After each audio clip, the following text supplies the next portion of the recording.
lewat bonsai ini saya belajar supaya kita itu jadi orang yang sadar diri bahwasanya walaupun keadaan kita serba dibatasi di dunia ini kan harus serba dibatasin. Kalau nggak dibatasin berantakan. Akhirnya dengan keterbatasan ini, akhirnya Tuhan ingin kita punya nilai yang tinggi di hadapan yang lainnya. Itu menurut saya.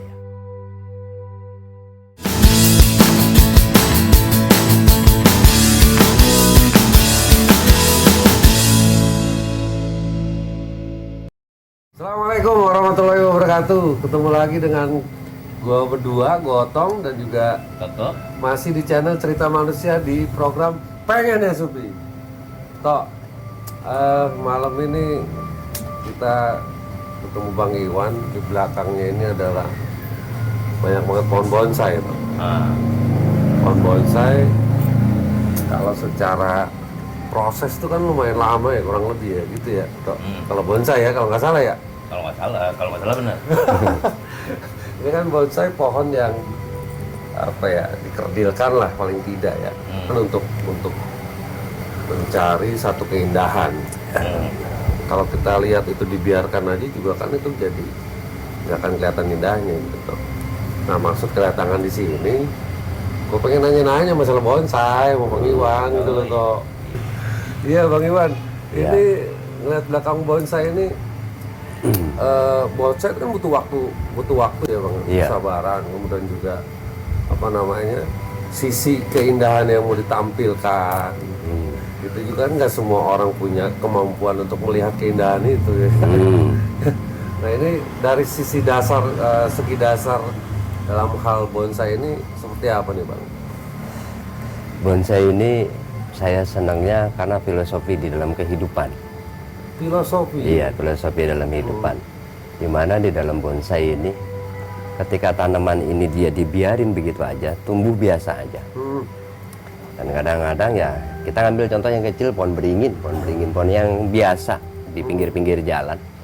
Ketika dia tumbuh besar biasa, sampai akhirnya dia gede, cuman jadi pohon yang menyeramkan. Cuma nakut-nakutin doang.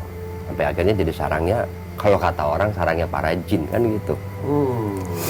Nah, tapi ketika pohon ini dirawat dan dia gedenya, pohon beringin yang gede, mana ada yang dipakai, kayunya aja dipakai buat kusen, nggak ada. Nggak ada ya? Oh iya? Nggak ada. Nggak Nggak ada nilainya. Bener. Iya, diborong. Kan kadang-kadang kan suka ada orang borong kayu jati kan gitu. Ya kayak pohon beringin, nggak ada yang borong buat bikin kusen, buat bikin pintu, buat bikin jendela dan macam sebagainya. Artinya nilainya itu juga orang udah melihat bahwa ini nggak ada nilainya. Iya. Nah, di bonsai ini dia dikerdilkan, di mana dari pohon besar akhirnya dia dirawat, kemudian yang tadinya besarnya dia hidupnya itu semaunya dia sendiri. Karena ada yang ngerawat, akhirnya pohon ini dia ngikutin aturan dengan apa yang ngerawat dia. Secara otomatis ya? Kehidupannya serba dibatasin. Pengen gede dikit dipotong, pengen gede tumbuh lagi dipotong, sampai bukan cuman luarnya, bukan cuman atasnya, tapi akarnya juga sampai dipotong gitu. Akarnya sampai adalah akarnya diangkat. bagian yang terpenting ya? Iya, karena akar kan bagian terpenting dari kehidupan bonsai. Iya, tapi itu kan dipotong semuanya. Artinya apa? Ketika kita hidup ini, kita nggak ngikutin aturan sama yang memelihara kita, maka kita nggak ada harganya. Tapi di saat kita ngikutin apa yang menjadi aturan yang memelihara kita, contohnya pohon bonsai, pohon beringin yang tadinya nggak ada nilainya, jadi punya nilai yang berharga tinggi, kan kayak gitu. Karena ngikutin aturan yang melihara dia. Sama halnya kita hidup kan ada yang ngatur kita, ada yang ngasih hidup ke kita. Sampai kadang-kadang kita baru sukses dikit, ntar dibuat kayaknya seakan-akan menurut kita nyusruk lagi. Terus akhirnya seakan-akan gitu. Padahal itu pembatasan. Pembatasan. Artinya pembatasan itu bukan membuat kita itu yang tadinya nggak ada nilainya, justru pembatasan itu membuat kita itu punya nilai. Gitu. Pembatasan itu malah kita buat punya nilai? Iya, punya nilai. Oh, seperti yang tadi pohon beringin tadi? Iya, anggap ya seperti pohon beringin kayak gitu. Nah, kalau dalam aplikasi hidup, daun ini ibarat apa? atau ada kesamaannya nggak? Ada cocokmologinya nggak? Iya. Terus akarnya apa? Dicocok-cocokin aja di hidup, iya. Yang sekiranya ngepas buat kita. Sebenarnya hidup ini serba berkesinambungan semuanya. Nah, tinggal kita itu ngebaca semuanya itu biar semuanya serba nyambung. Cuman terkadang kita itu kan malas nyambung-nyambungin. Terus ketika kita nyambung-nyambungin dibilang, wah ngada-ngada gitu. Kan kayak begitu. Iya, iya, iya. Sedangkan apa yang Tuhan ciptakan ke kita itu nggak ada yang sia-sia. Semuanya pasti punya makna, punya arti, dan pasti punya tujuan. Pohon bonsai ini salah satu pohonan hidup, salah satu makhluk hidup yang dia itu hanya tumbuh dan nggak kemana-mana. Dia tidak bicara tapi dia menyampaikan pesan. Pohon itu kan kayak gitu. Nah, tinggal kita baca dari pesan-pesan yang disampaikan oleh pohon ini apa gitu. Nah, anggap misalnya daun-daun yang tumbuh di bonsai itu ada yang namanya pruning, dipotongin yang namanya daun-daunnya yang tadinya udah mulai rindang, udah bagus, akhirnya dipotongin semuanya, ya kan. Karena dia sering dipruning, akhirnya ngikutin sesuai proporsional ukurannya dia. Nggak akan mungkin lah pohon kelihatan tua tapi daunnya gede-gede, kan jelek kan gitu. Nah, iya, begitu juga Tuhan menjadikan diri kita. Semuanya itu pasti disesuaikan dengan proporsi keadaan diri kita. Karena Yang mau dipangkasnya apa sebenarnya? Penyakit hati kah? Oh gitu. Enggak maknanya.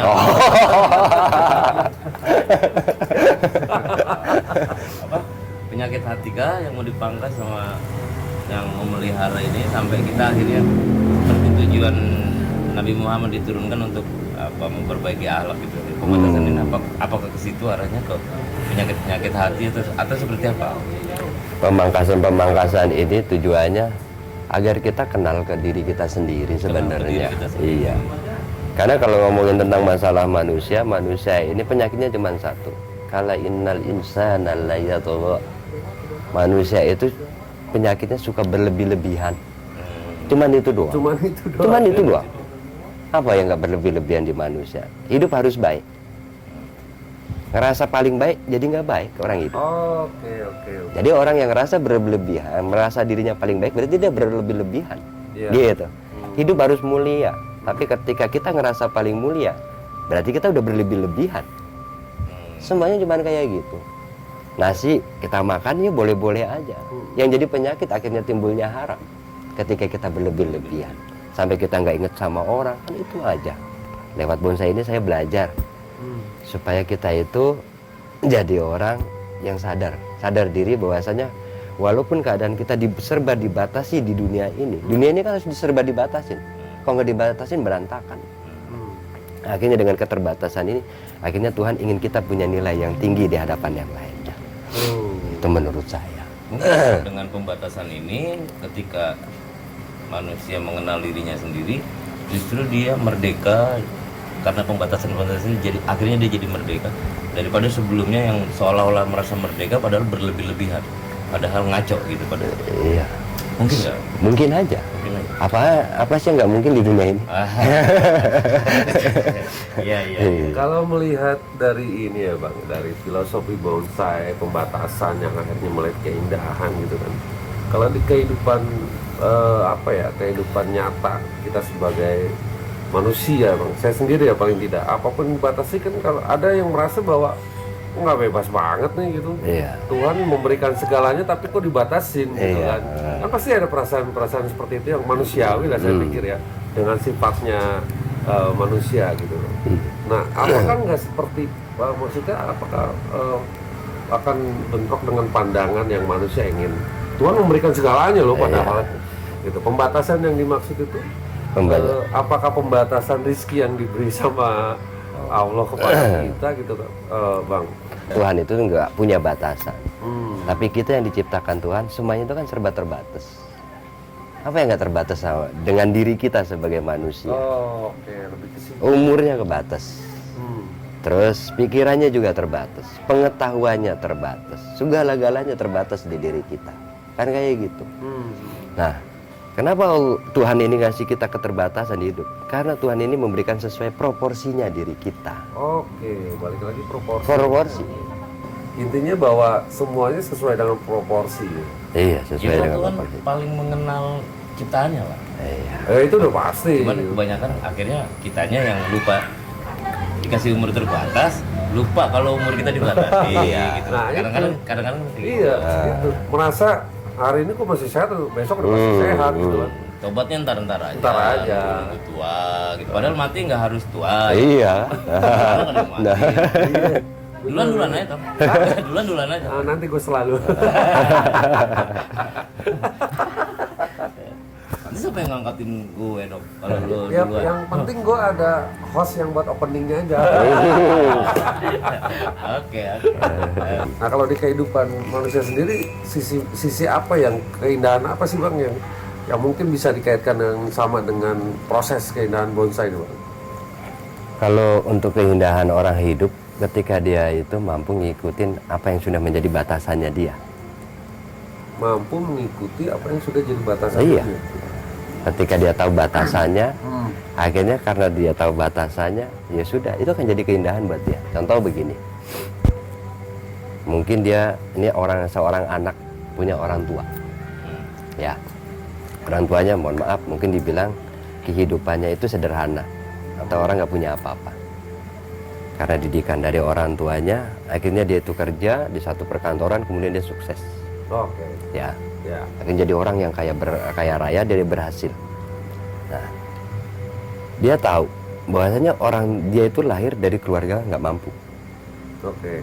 tapi dia diberi takdir oleh Tuhan dalam keadaan hidup serba berkecukupan. Ya. Nah, ketika dia tidak sadar bahwasanya ketika dia itu lahir dari orang yang tidak mampu, akhirnya dia ngerasa, wah dengan hidup gua ini serba ada, serba ini gua mau bisa. Akhirnya dia nggak sadar dengan keterbatasannya, nggak akan indah walaupun dia punya apa-apa.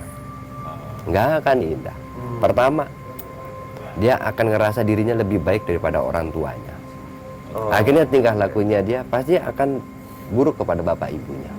Jumawa. Ya, iya, pasti jumawa sama orang tuanya. Ya kan banyak cerita-cerita sinetron, saya mah tukang nonton sinetron masalahnya. Orang pasti ketika dia ngerasa lebih dan lebih, pasti akan mudah dari mulut itu bilang, neraka lo. Oh iya. Ngeri. Padahal bukan ranahnya manusia. Iya, bukan ranahnya. Akhirnya gampang nilai orang lain. Gampang nyalahin orang lain. Gampang. Tapi bisa nggak neraka lo nya nunjukin jalan ke sini gitu? Oh iya. Saya usahakan nanti. Oh, ya? Jangan atau saya juga mau masuk surga. Amin. Amin. Tapi belum tentu orang yang masuk neraka juga itu nggak baik juga loh. Oh. Bisa jadi dia baik ya. Ya. Masuk Di mata manusia. Iya. Itu kan neraka itu jelek kan menurut kita. Kan menurut kita itu. Karena kan memang yang digambarkan sama apa ya, yang digambarkan malah neraka itu adalah wah dibakar lah segala macam. Nah, itu kan yang kita terima dari kecil itu.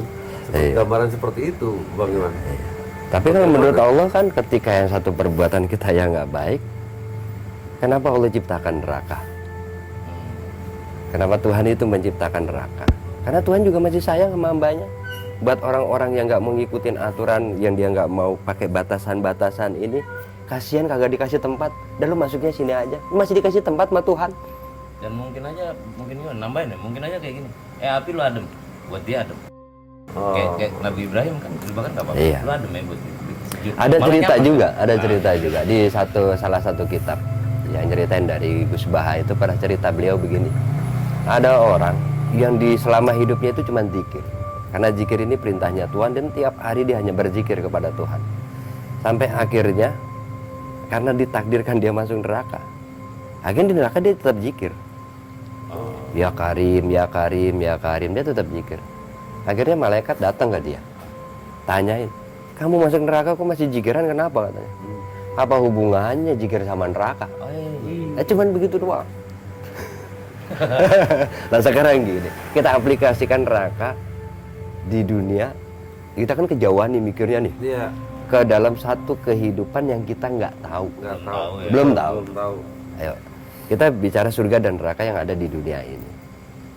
definisinya yang paling gampang, surga itu sesuatu yang enak, neraka itu sesuatu yang nggak enak. Udah gitu Ya, doang. udah gitu doang. Kan gitu kan definisinya. Surga itu sesuatu yang enak, neraka itu sesuatu yang nggak enak. Udah itu aja. Orang dikasih seneng, orang dikasih sakit, pasti berharapnya sembuh. Dikasih miskin, berharapnya kaya. Dikasih susah, berharapnya bahagia. Dan itu semuanya sunatullah, udah ketentuannya Allah. Nah, sesuatu yang nggak enak, ini kan ada sesuatu yang enak, ada sesuatu yang nggak enak. Tapi di balik sesuatu yang nggak enak ini, ternyata di situ juga ada kenikmatan di baliknya. Sesuatu yang enak itu belum tentu nikmat. Sesuatu yang enak itu. Iya, belum tentu nikmat. Contoh Tapi begini. tidak enak, ada kenikmatan. Di balik sesuatu yang nggak enak, di situ juga ada kenikmatan. Contoh begini, contoh. Saya bilang sesuatu yang enak itu belum tentu nikmat. Misalnya anggap ini kue. Kalau ngomongin enak, kira-kira kita buka. Kan biar ada contohnya enak. Siapa yang mau makan? Pokoknya ini kue. Kira-kira ini kue enak nggak? Kira-kira. enak. Kira-kira enak. Apalagi sama Kalau nggak enak mah nggak dijual kan gitu ya. Sambil ngopi dulu. Nah, kue ini Apalagi yang celup kopi. tambah enak kan gitu ya. Ketika perut kita kenyangnya luar biasa, kira-kira kita dapat enaknya, cuma dapat enaknya doang, tapi nikmatnya apa kita rasain? ya, Kan gitu. bisa jadi Kebanyakan aku jadi. Iya. Kenapa penyakitnya? Karena kita berlebihan. Ketika sesuatu yang berlebihan, akhirnya sesuatu yang enak itu nggak ada nikmatnya. Makanan apa yang situ paling suka? Ketika perut situ kenyangnya luar biasa, itu akan mengurangi daripada kenikmatan yang kita rasain. Nah, yang kebalikannya nih. Kebalikannya, Kebalikannya. contoh kita puasa di bulan Ramadan. Oh, Yang paling kita tunggu-tunggu apa? Secara umum, beduk maghrib. Kenapa? Air seteguk itu terasa nikmatnya luar biasa. Hanya karena satu, kita ngerasain dari pagi sampai sore, nahan makan, nahan aus, nahan secara lapar. manusiawi itu nggak enak ya Bang? Nggak enak. Secara maksudnya secara biologis Iya. bahwa perut itu harus diisi. Harus juga isi gitu. Tapi kan bukan berarti nggak boleh makan. Boleh makan, tapi dibatasin. Balik lagi tentang masalah keterbatasan. Terbatas. Apalagi semuanya serba dibatasi. Nanti ketika keterbatasannya ini semuanya sesuai dengan aturan Tuhan, maka di situ ada keindahan. La yudhilu ahada minkum amaluhul jannah. Itu katanya baginda Rasulullah, tidak ada satu amalan apapun yang dapat memasukkan kamu ke dalam surganya Allah. Wala yujiruhu minanar, dan tidak ada satu amalan apapun yang akan menyelamatkan kamu dari neraka. Wala ana, termasuk saya, kata Rasulullah, illa mirrahmatillah, kecuali dengan rahmatnya Allah. Nah, terus akhirnya orang-orang pada bilang begini, lah kalau begitu buat apa kita sholat? Iya. Buat apa kita ibadah? Iya. Nah gitu kan? Iya. Pada tanya gitu kan? Bingung kan kadang-kadang kita ya? Baru saya mau nanya, Bang. Iya. Maknanya gimana? Iya kan? Iya, benar. Saya juga bingung sebenarnya. Ya, kalau sama-sama bingung. Udah, bubarin aja. Tapi saya jangan dibubarin. Karena supaya ada yang tidak lebih bingung lah di sini untuk menjelaskan yang bingung-bingung itu. Nah, intinya begini. Kenapa itu semuanya itu cuman rahmatnya Allah. Kita kadang-kadang mengartikan ibadah aja yang diperintah sama Tuhan.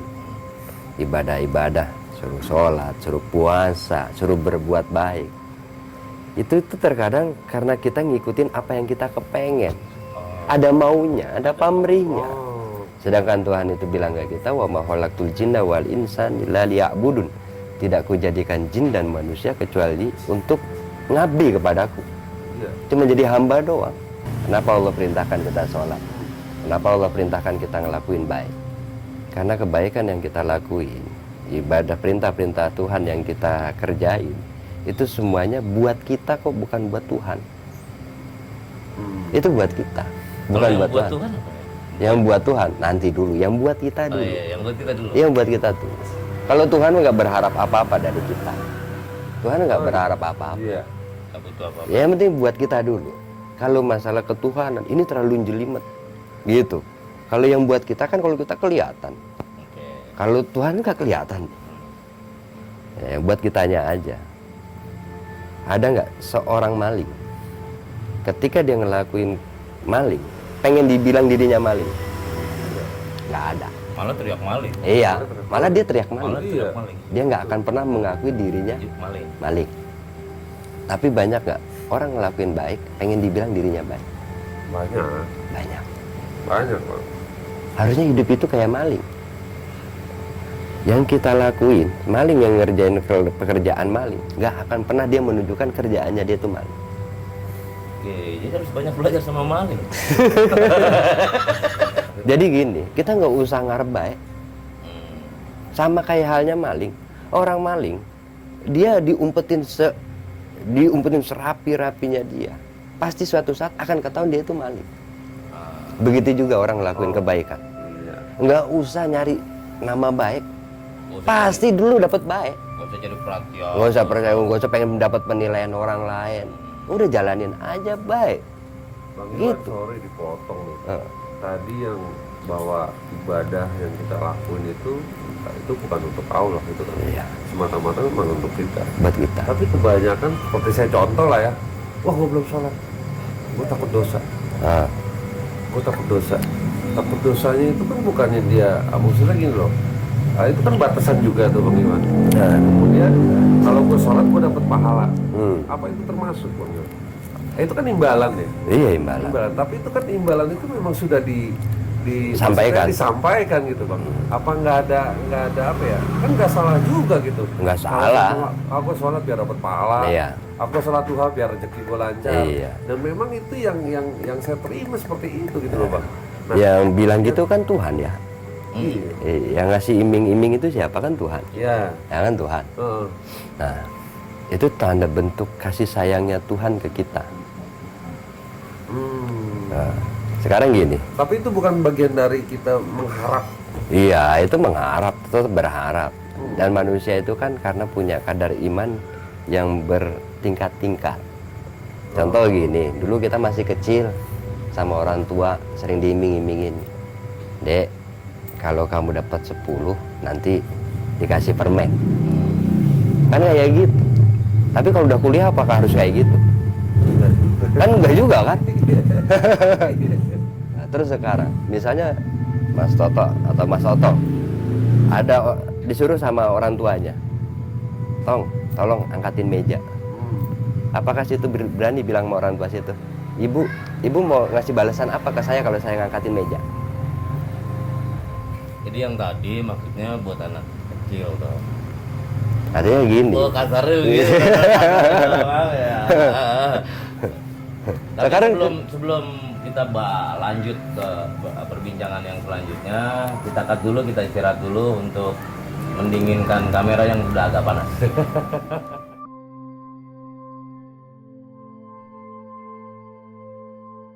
Oke, balik lagi. Kayaknya nih kamera udah cukup dingin. Pusing Dan dia orang. kalau dari tadi nyambung ya, mungkin ya Bang Iwan ini. Kalau salah ditolong dikoreksi. Iya. Artinya ketika Tuhan menyampaikan begini, itu juga Hadiah. proporsinya manusia. Iya. Ada yang diimingi hadiah, ada yang ditakut-takuti neraka, Iya. ada yang diiming-imingi bidadari, Iya. ada yang sampai akhirnya neraka atau surga nggak apa hubungannya dengan ibadah gua. Ada yang sampai di level itu. Mungkin nggak Pak begitu atau seperti apa? Nanti ujungnya sampai pada kesadaran lah. Kesadaran. Artinya kesadaran ya begini. Kita itu sadar siapa sih kita ini kan gitu. Ya kayak tadi saya sampaikan. Kalau misalnya Mas Otong disuruh sama bapak ibunya, masa apakah mungkin kita cuma ngangkat meja aja, balasan yang saya dapat apa? Minta upah. Kan kamu cuma ngangkat meja doang, kan gitu. Selama ini lo hidup gue yang ngasih makan, gue yang melihara. Dengan Gitu. kondisi saya udah dewasa. Iya. Oke. Sekalipun kita masih kecil, ketika kita sadar, oh itu orang tua saya rasa nggak kayak gitu. Artinya banyak diantara kita tangan ya banyak diantara kita yang nggak Suka sadar bahwa ngajak nih Toto. yang nggak sadar bahwa apa-apa yang kita peroleh ini dari Tuhan. Kita nggak merasa Tuhan ini melakukan kebaikan kepada kita, makanya kita sering meminta imbalan sama Tuhan. Kadang mengatur Tuhan dengan amal-amal kita. gue pengen begini, aku beribadah begini. Mungkin banyak ya orang. Iya, banyak. Kayak gitu. Itu yang belum sadar maksudnya itu. Iya, makanya Rasulullah ngingetin lagi, tidak ada satu amalan apapun yang bisa memasukkan kamu ke surga, nggak ada. Mau sholat tiap hari, mau jihad, mau apa ke model, nggak ada gitu. Terus nggak ada amalan satu apapun yang bisa menyelamatkan kita dari neraka, nggak ada. Kebalikannya, dosa yang dilakukan apakah juga itu akan menyeret ke neraka atau bisa membawa ke surga? Kan ada ilahnya juga, Iya. kecuali rahmat Allah. Kecuali rahmat Allah. Nah itu dengan rahmatnya Allah. Begitu juga. Iya begitu juga. Semuanya itu dengan rahmatnya Allah. Kita sering banyak dengar cerita orang yang tiap hari di dalam kehidupannya mengumpulkan dosa, tapi di akhir hidupnya dia dimasukkan ke dalam surganya Allah. Ada orang yang tiap hari hidupnya itu ngumpulin pahala, tapi di akhir hidupnya malah justru ada yang dimasukin ke neraka. Kan kayak begitu. Kalau mendengar kayak gitu kan, Bang Iwan, artinya gini ya, ketika mendengar bahasanya seperti itu, lah, gue ngapain dong ibaratnya beribadah, ya yang gue kejar rahmatnya aja. Cuma kan bagaimana mencari rahmatnya itu juga lewat ibadah juga ada yang memang ibaratnya nggak mendapatkan rahmat, bahkan yang ya itulah kuasa Allah ya, Iya. saya nggak tahu. Tapi Artinya, itu gimana cara untuk dapetin rahmat ini? iya untuk Nah, dapetin rahmat. dengan cara kita untuk bisa mendapatkan rahmatnya itu, ya kita yang jalanin hidup yang sudah ditentukan Tuhan. Aturan pembatasan Ya udah ikutin aja, lagi ke situ itu ya. doang. Apalagi sih? Kita cuma lu suruh sholat, ya lu sholat aja.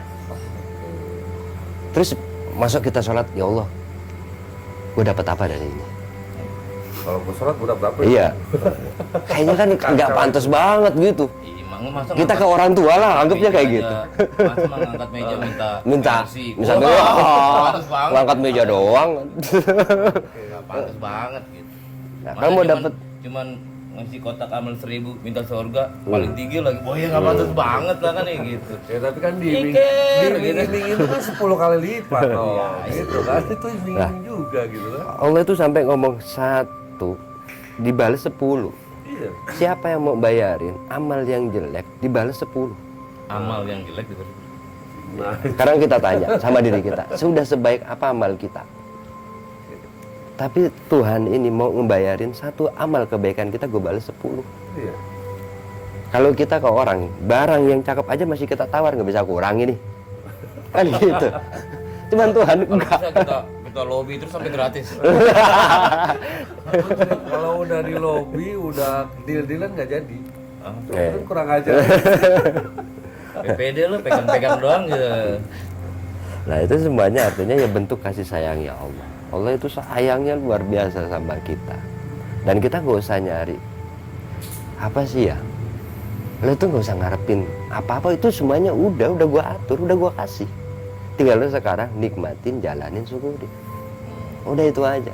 Kalau cari muka sama Allah boleh kan? Oh, harus cari muka sama Allah. Kita harus. Artinya apa? Ya, cuman ya ngapain juga sih nyari muka ke Tuhan ya? Walaupun harus ya. Ya ngapain ya? Ketahuan lah. Iya ketahuan tetap terus. Ketahuan. Nyari muka yang kayak gimana lagi gitu. Iya juga ya. Karena Allah Maha tahu. Iya. Pertarungan kita ya cuman lawan diri kita sendiri. Lawan diri kita. Melawan diri kita sendiri. Kalau di kami ini udah iblis itu minggir dulu lah. Iya. Kita itu seringkali mengkambing hitamkan iblis. Ya kan? Rata-rata, wah ini gara-gara godaannya dia kita jadi begini kan gitu. Padahal kata dia, gue kan cuma godain doang, yang lakuin kan lu kan gitu. Enggak sini Neng sekarang.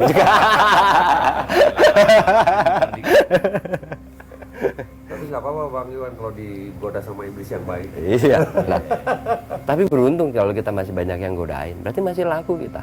Loh, Nah, iya kalau nggak ada yang godain Kalau berarti. cowok tuh. walaupun sama iblis. Iblis cowok lagi. Coba lagi. Kita itu kan beruntungnya gini. Kita jadi rakyat Indonesia ini kan cuman orang-orang yang nikmatin hasil dari perjuangan. Ya. Ya kan? Kita bisa ngopi sekarang, terus kita bikin konten enak begini, enak sambil sambil ngopi, ngopi, waduh, ketawa-tawa. Coba, kita nggak ikut berjuang, kita nggak ikut netesin darah, kita nggak ikut perang waktu itu. Kita hanya orang yang hanya menikmati hasil dari jerih payah kemerdekaan, perjuangan pahlawan kita zaman dulu. Nah sekarang orang-orang udah tinggal nikmatin aja, lo kenapa pada berantem sih? Kan tinggal nikmatin doang. Sekarang gini, situ nggak ikut bikin kopi, nggak ikut bikin kue, nggak ikut bikin apa-apa. Nggak usah berantem, nggak usah rebutan, udah bagiannya sendiri-sendiri. Udah gitu aja. Nah begitu juga dengan kehidupan. Kita nggak ikut bikin matahari, kita nggak ikut bikin bulan, kita nggak ikut bikin oksigen, kita nggak ikut bikin tumbuh-tumbuhan, kita nggak ikut bikin padi, kita nggak bikin apa-apa. Kita cuma apa? Sebagai orang yang menikmati atas apa yang sudah dibuat Tuhan buat kita. Makanya cuma disuruh la in sakartum la azidanakum. Udah, syukurin aja terus nikmati. Gitu. Bang Iwan, kaitannya sama ikutin aja aturan yang sudah Allah tetapkan. Secara keilmuan Islam ini kan sumber ilmu Al-Quran terutama. Iya. Ilmuwan. Kadang kan ada orang yang ini Islam ini banyak nih, apa yang gua harus ikutin? Ada versi ada ini, versi maksudnya ini, gitu. ya maksudnya gitu Bang Iwan. Ada Versi 72 ini, ada iya, 72 golongan. Apa Ada yang berapa kita firqah? ikutin? Ini kan sebagai orang yang mencari untuk bagaimana gua mengikuti aturan Allah tadi. Nah itu posisinya kan agak sulit Bang Iwan. Iya. Nah, seperti apa nih Bang Iwan untuk hal seperti ini, bahwa kita tuh tidak kebingungan karena yang terlihat dari mengikuti aturan itu kan ada juga yang berupa fisik ya, maksudnya sholat 5 wajib, ternyata ada sunnah-sunnah yang ternyata dalam wajibnya aja masih ada, maksudnya masih ada pendapat yang berbeda gitu kan. Nah itu kan apa ada satu sisi di kebingungan seorang katakanlah yang ingin mengikuti aturan gitu Bang. Nah kita mau Nyarinya. seperti apa sih Bang?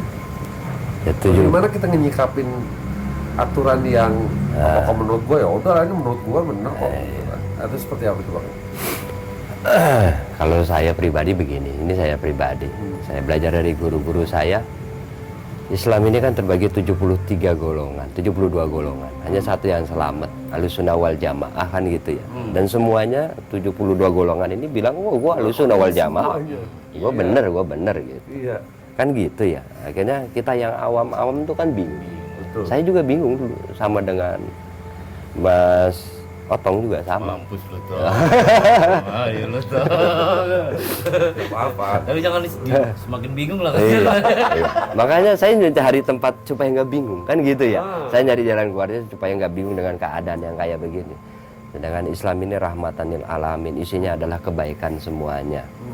Nah, 72 golongan ini, satu yang selamat di antara 72 golongan ini hanya satu yang selamat, Ahlussunnah wal Jamaah.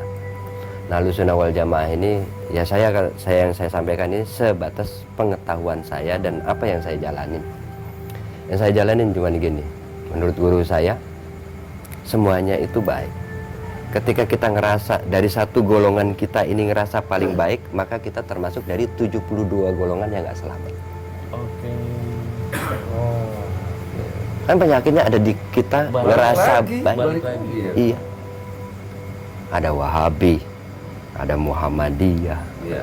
Muhammad kita. ada Muhammad kita, Muhammad Sanu, wah macam-macam kan? Ada YouTube-nya. Iya. Google ya gitu. Nah, akhirnya mereka pada bilang, gua yang benar, kan Gua gitu. yang benar. Iya. Nah, sekarang gini, ada satu bahasa yang di Indonesia ini. Indonesia kan banyak budayanya macam-macam nih. Dan ada satu budaya kayak Jawa sama Sunda. Jawa itu bilang yang namanya gedang itu pisang. Iya. Kalau Sunda, Pepaya. gedang itu pepaya. Pepaya. Artinya gedang ini di antara dua budaya yang beda ini maknanya udah beda. Iya. Nah, kalau ngomongin bener yang mana? Ya orang Sunda bilang bener ya gedang itu Iya. ya paya. Kalau ngomongin bener yang mana? Dua-duanya bener. Bener. Kalau ngomongin salah yang salah mana? Gak ada yang salah. Yang salah satu. Ketika orang Sunda bilang ke orang Jawa, memaksakan kepada orang Jawa, gedang ini pepaya. Cuman itu doang. Begitu juga sebaliknya orang Jawa ke orang Sunda. Orang Jawa ini memaksakan orang Sunda, ini yang bener gedang ini. Memaksakan ke orang itu. Cuman itu doang kalau menurut saya. Nah 72 golongan itu semuanya itu pada berebutan bener, gua yang paling benar, akhirnya berlebih-lebihan. Padahal yang dibahas benar-benar juga. Semuanya benar. Nah, Kita itu dibuat berbeda-beda bukan untuk saling menjatuhkan, tapi dengan adanya perbedaan justru itu yang akan menjadi satu keindahan. Yang jadi masalah Bang Iwan, ini kan bukan cuma orang awam yang melihat perbedaan ya. Iya, Yang membedakan itu ya ulama, mohon maaf bukan ulama ya. Orang yang mengerti, iya, paling mengerti ilmu yang lebih tinggi dari orang awam, itu kan menyebut dirinya juga paling baik dong. iya, Akhirnya kita merasa yang awam ini, gue milih yang mana? iya. Nah itu kecuali memang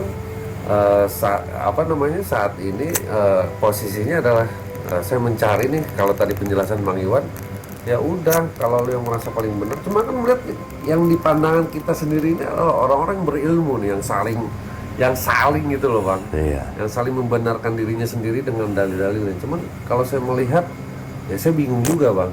Oh. Apakah saya comot dari sini yang bagus, saya comot dari sini yang menurut saya keren, saya comot yang dari sini yang merasa saya cocok, apa seperti itu tuh Bang? Kalau menurut saya gini, nggak ada baju yang dijual di mall itu semuanya jelek, semuanya pasti bagus. Oh, Yang kita ambil dari situ yang mana? Yang cuma cocok sama ukuran badan kita. dan semuanya bagus Bro. Semuanya bagus. Oke. Kalau nggak bagus nggak dijual. Levi's bagus. Iya. Yang kita ambil itu, yang kita ambil pasti semuanya yang sesuai sama ukuran kantong kita, sesuai dengan ukuran badan kita. Itu doang. Ya kembali lagi ya, kita itu harus tahu diri kita sendiri. Kalau kita itu serba kebatas, makanya dengan keterbatasannya kita kudu harus sadar diri. Jadi kapan mau mulai membonsai diri nih Tong? Ya, kita sudah dibonsai dengan oleh Tuhan. Secara alami. Secara alami ya, iya. Kita nggak perlu. Iya, udah ada yang ngatur gitu, tinggal kita jalanin. Nah, kita nggak bisa membonsai diri kita sendiri. Nggak bisa. Iya, karena tidak ada bonsai yang bisa membonsai dirinya, dia bisa dibonsai hanya oleh yang memeliharanya. Kan gitu. Tuhan tidak akan merubah nasib suatu kaum tanpa kaum itu mau merubahnya. Iya. Itu bagaimana? Apa? Nggak kontradiksi atau gimana? Gini, ayat itu seringkali kita artikan dalam bentuk lahiriah, bentuknya materi semuanya. Orang artiin ayat itu rata-rata semuanya bersifat materi, Padahal iya. filosofisnya Iya, itu betul. rata-rata. Sedangkan saya ngelihat itu, oh ini mah bukan ngomongin masalah materi nih. Ini yang diceritain ini masalah sini. iman. Iya. Hati ini. Oh, oke. Sekarang gini, Tuhan tidak akan merubah nasib satu kaum sehingga kaum tersebut merubah nasibnya sendiri, kan gitu ya. Nah, kita itu rata-rata mengartikan itu semuanya materi. Gua dulunya miskin, kalau ini gua harus kerja keras nanti berhasil, kan gitu ya. Logikanya begitu. Dan itu nggak salah, Nggak bener. Tapi karena kita mengartikannya itu full semuanya materi, akhirnya kita terjebak di situ.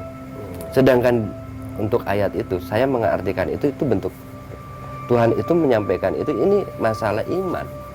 Ini masalah iman. Sekarang gini, kita dagang, yang dagang. Ternyata hari itu yang kita harap itu penghasilannya, keuntungannya besar. Ya. Tapi ternyata hari itu misalnya kita jualan es, kita baru keluar nggak lama ternyata hujan gede. Ya. Ya kan, sampai akhirnya kita selesai, udah sore, nggak ada yang beli satupun. Otomatis kita kecewa kan, dengan keadaan hujan yang hari itu kita dagang es. Nah, terus kita kan, apa kita harus nunggu bahagia ketika dagangan kita ini kejual semuanya terus kita dapat untung? Itu bahagia karena Iya. ukurannya dalam materi. Materi. Coba, ngapain kita nungguin lama-lama? Udah syukurin aja, masih ada besok lagi. Yang Tidak ada badai yang tidak berlalu. udah yang penting, ini mah intinya yang dirubah itu ini.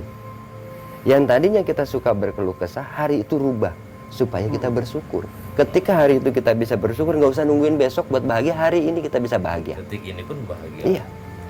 Jadi ngapain nunggu lama-lama? Yang bikin kita itu jadi lama mencapai kebahagiaan karena banyak kepengen di diri kita ini. Yang sifatnya materi semuanya. Semua ya. Semakin banyak keinginan yang bersifat materi, maka jarak kita dengan kebahagiaan itu akan semakin jauh. Baik. Semakin sedikit keinginan kita dalam bentuk materi, materi ini bukan cuma kebendaan katanya, bisa juga Semuanya yang namanya kejahatan pasti larinya kepada materi. yang namanya kejahatan kepada materi. Coba perhatiin, ayo kita sama-sama perhatiin. Orang rampok tujuannya apa?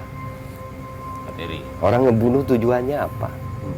Materi itu bentuk jasmania kita kan materi. Orang perkuasa tujuannya apa? Nafsu itu semuanya bentuk lahiriahnya kita ini materi. Semuanya kejahatan itu larinya ke situ. Tapi untuk kebaikan semuanya larinya kepada ruhaniah. Ruhaniah kita ini nggak butuh makan, nggak butuh minum. Yang butuh makan sama butuh minum ini cuma materi kita, lahiriahnya kita. Ketika tubuh kita ini yang materinya kan terbatas nih, enggak kita batasin, akhirnya yang terjadi apa? Kita ini jadi orang yang malas. Artinya malas gini, kita itu kalau bulan puasa nih, itu kadang-kadang kan ada satu kejadian yang kalau kita pikir-pikir ya, waktu bulan puasa ini malamnya terawih, habis terawih tadarusan, paginya puasa, ntar habis zuhur kadang-kadang masih tadarusan lagi gitu. Tapi setelah bulan Ramadan ini selesai, kesana itu kita kembali normal lagi, ya kan? Tadarusannya ya jarang gitu, sholat malamnya jarang. Itu kenapa bisa terjadi kayak gitu? Pertama, karena kebutuhan materi kita itu waktu di bulan puasa itu dibatasin semuanya. Ketika kebutuhan materi kita di dalam lahiriah kita ini dibatasin, maka nanti yang akan muncul itu ruhaniahnya yang akan kuat. Nah, bentuk-bentuk materi ini maka kembalikan semua kepada Tuhan. Artinya apa? Uang yang kita punya lewat sodako. Nggak usah ngarepin kaya ketika sodako, nggak usah ngarepin imbalan ketika sodako. Jangan juga takut miskin. Nggak usah takut miskin, kan gitu ya. Kita lihat sejarah. Kenal yang namanya Siti Khadijah, istrinya Rasulullah, ya kan? Kenal lewat cerita. Lewat cerita. Kita dengar sejarahnya. Kita kenal lewat sejarahnya beliau.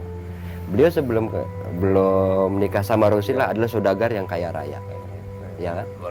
Luar biasa. Dan semua hartanya 2/3 Mekah punya beliau kan gitu. Kita lihat sejarahnya beliau. Di akhir hidupnya beliau, harusnya kalau hitungan kita pakai materi, harusnya beliau jadi orang yang punya seluruh kota Mekah, harusnya. Iya. Kalau ngomongin materinya gitu. Tapi pada kenyataan, apa yang terjadi? apa yang terjadi? Habis ya? Habis. Karena di sini beliau itu bukan masalah materi. Jadi untuk membantah masalah itu kita lihat sejarah, ada kok cerita kayak gitu. Gitu. Nah terus akhirnya kita sodako buat apa? Ya buat kita. Kata guru saya, harta yang kalian sodakokan ke saya bukan memperkaya diri saya, tapi memperkaya diri kamu. Nggak usah nunggu sampai di akhirat, di dunia aja kaya. Siti Khadijah walaupun hidupnya keadaannya seperti itu, tapi kayanya luar biasa. Dia memiliki Allah dan Rasulnya. Nah kalau kita kan bukan pengen Tuhan sama Nabinya, kita pengen duitnya, kita pengen hartanya. Enggak gitu-gitu. Padahal Tuhan bilang kalau lo ngelakuin ini yang lo dapet itu bukan harta gua, tapi gua yang lo dapet. Karena kita kan bentuknya karena kebutuhan materi kita yang menuntut, gue pengen dapet ini. Rata-rata semuanya seperti itu. Dan ini sudah sunatullah. Dan kita belajar lewat ini semuanya supaya nanti nggak ke situ. Makanya materi yang kita punya itu biar langgeng gimana, biar awet gimana, ya harus kita sodakokan ke orang lain. Ketika kita bisa memberikan kebahagiaan kepada orang lain, ini bahagianya lama. Karena kan sulitnya kan gini, sulitnya kan lapar nih nggak enak, miskin nih nggak enak. Mana ada miskin yang enak tuh? Tadi itu kan Secara umum ya. ada kenikmatan di balik ketidakenak Iya. ini. Untuk bisa memaknai ini, kesadaran ini kan sulit. Kalau perut kita lagi laparnya 2 hari 3 hari nggak makan, makanan apa yang nggak enak? Makanan agak basi aja nikmatnya luar biasa. Iya apa enggak? belum pernah lapar sampai Nggak sampai 2 hari. Seminggu pernah. Contoh kita nahan kencing gitu ya. Gue nahan kencing di kereta sampai nyampe dari Bogor sampai Jakarta. Itu kan tersiksa banget. Iya. Ketika Dari mana? Bogor? Dari Bogor sampai Jakarta. Sampai Cirebon pernah belum? Belum pernah. Coba rekornya biar panjang. Nah, ini ketika kita melihat oh ada toilet terus kita buang gitu kan, yang kencing yang kita tahan itu rasanya sampai enak banget. Itu tanpa sadar terucap. Iya. Itu adalah sebenarnya itu kenikmatan. Kenikmatan yang luar Yang biasa. luar biasa gitu. Di balik kita itu melawan diri Iya. kita sendiri, kan gitu ya. Mau ngomong soal apa buang air, kita break dulu karena pengen buang air ini nih. Pengen buang air. Beneran ini.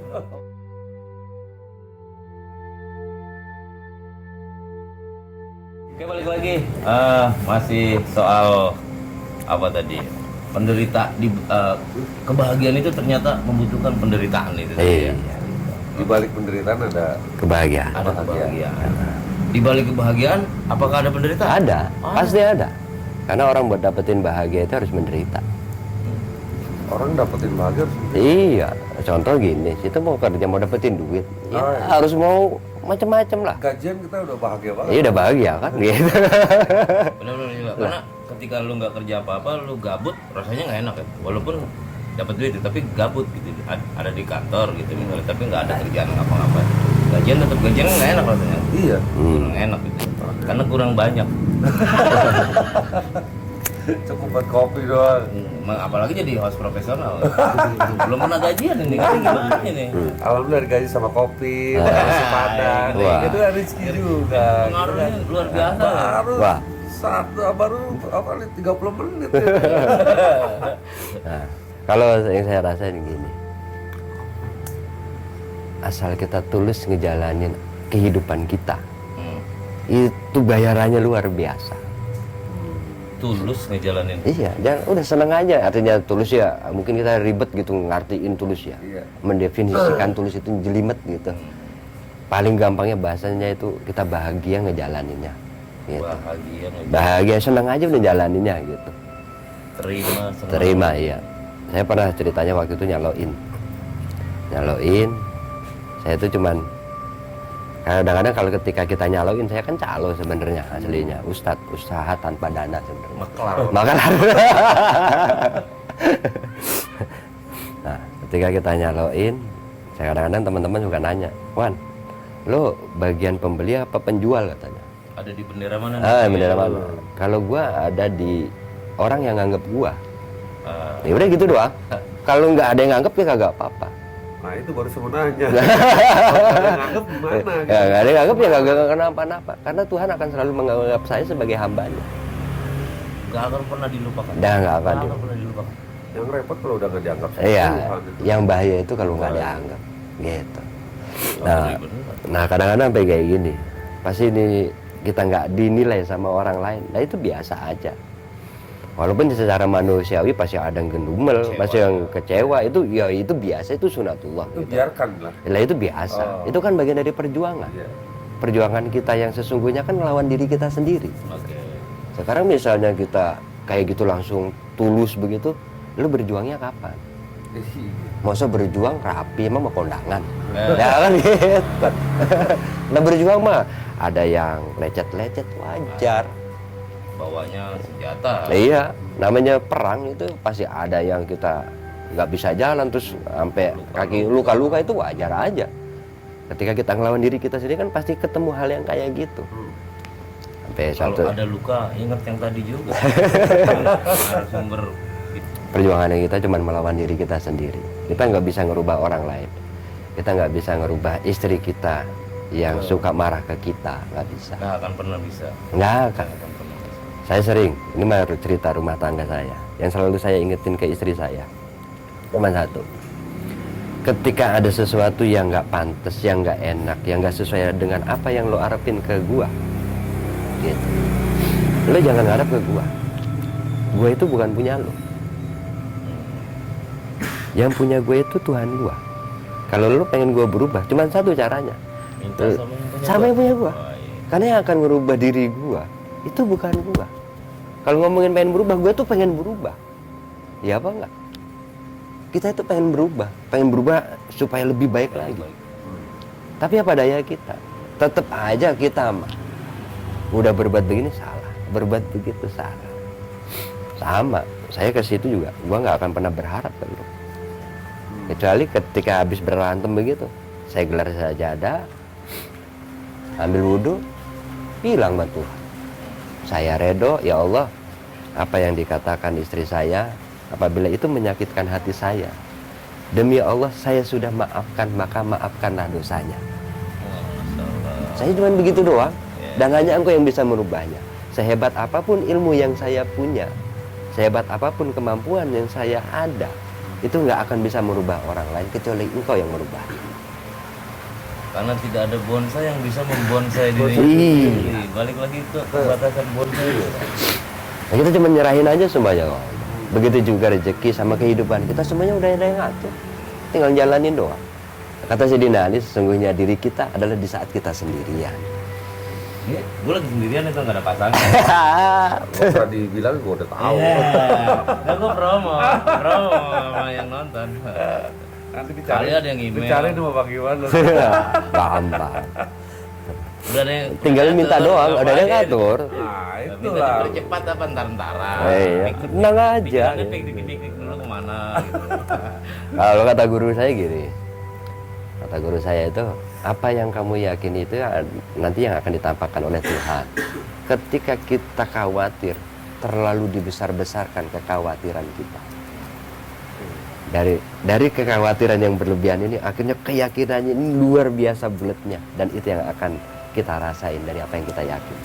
Coba lihat, orang yang tulus dalam perbuatannya, orang yang tulus kerja, dia nggak ngarepin bayaran, tapi dia tulus dalam mengerjakan apa yang harus dia kerjain. Dia tulus saja, dia akan cepat naik derajatnya daripada orang yang ngarepin apa-apa uang. Lihat, kita Dan lihat. kecewanya juga ketika nggak dapat apa yang diharapin, Iya. kacau ya langsung drop atau gimana. Iya, pasti akan lebih dekat ke jurang kekecewaan. Dan itu celaka lah ya kalau udah ke rasa putus asa, kecewa. Iya, makanya ya harus berjuang, harus diperjuangin dulu, harus dikalahin diri kita. Jadi kita itu harus kalah. Kita itu jangan jadi pemenang. Makanya kalau teman-teman yang suka pada ngaji di sini ini pengajian bukan bikin orang jadi sakti. Yang sakti malah nggak sakti di sini. Gitu. Bahaya. Harus begini-begini Bang. Hanya teman-teman. Masalah sakti soalnya. Iya. Yang sakti supaya nggak sakti, gitu. Kenapa la haula wala quwata illa billah? Karena kita itu sejatinya tiada daya dan upaya illa billah itu semuanya kecuali Allah. Cuman Allah doang. Kita bisa ngumpul di sini ya karena ada Allah. Lu kenapa minggir-minggir takut kasihan lu. Balik lagi. Balik lagi. Takut kesaktian nih. Malam ini luar biasa. Kita cuma belajar dari bonsai tapi mendapatkan banyak sekali Makna. terus banyak sekali yang Hikmah. yang bisa kita ambil ya. Bahwa semuanya itu kalau kita orientasinya terhadap materi, Ya. baik materi secara wujud ataupun maupun materi dalam badan kita, Iya. ya kasihan banget gitu. Nah. Ya Bang, kalau yang saya terima seperti itu. Kasihan banget diri gue. Iya. Gue ngeliat kasihannya ke lu gitu tuh. Kasihan banget gitu. Alhamdulillah dikasih Iya. alhamdulillah. Oke, mungkin buat bonsai, tema bonsai kali ini kita akhiri. Mungkin nanti ada pesan-pesan buat penutup dari Bang Iwan, dan insya Allah di kemudian hari kita akan bahas dengan tema yang lain yang artinya lebih menarik. Yes. Kita tunggu dulu apakah kalimat-kalimat terakhir dari Bang Iwan untuk Boleh, di tema boleh. bonsai ini. Ya. Pesan saya ya tinggal jalani, nikmati, syukuri apa yang sudah ada. Udah nggak usah yang macem-macem lagi. Keinginan manusia itu pasti ada. Nggak ada orang yang nggak punya keinginan. Semua orang tentunya punya keinginan, punya cita-cita. Tapi dari keinginan yang ada di dalam diri kita, harus kita sesuaikan dengan proporsinya diri kita, supaya kita nggak kecewa dengan keinginan kita sendiri. Tapi yang jelas, supaya hidup kita lebih bahagia, banyak-banyak bersyukur. Udah itu doang. Kalau saya nggak ada jalan yang lain di dalam kebahagiaan di dunia ini kecuali kita syukuri dari apa yang sudah ada yang Allah berikan kepada kita. Karena kita itu nggak ikut bikin apa-apa. Kita hanya menikmati dengan apa yang Tuhan beri. Yang bikin itu semuanya Tuhan, bukan kita. Bahkan keadaan kita juga bukan kita yang buat. Gitu. Itu semuanya adalah buatannya Tuhan. Menurut saya cuma sampai di situ. Terima Oke, kasih. cukup sekian dan terima kasih. Malam hari ini kita akan kembali lagi di channel berikutnya, yaitu masih di channel Cerita Manusia Pengennya Supi. Mohon izin pamit. Assalamualaikum warahmatullahi wabarakatuh. Waalaikumsalam.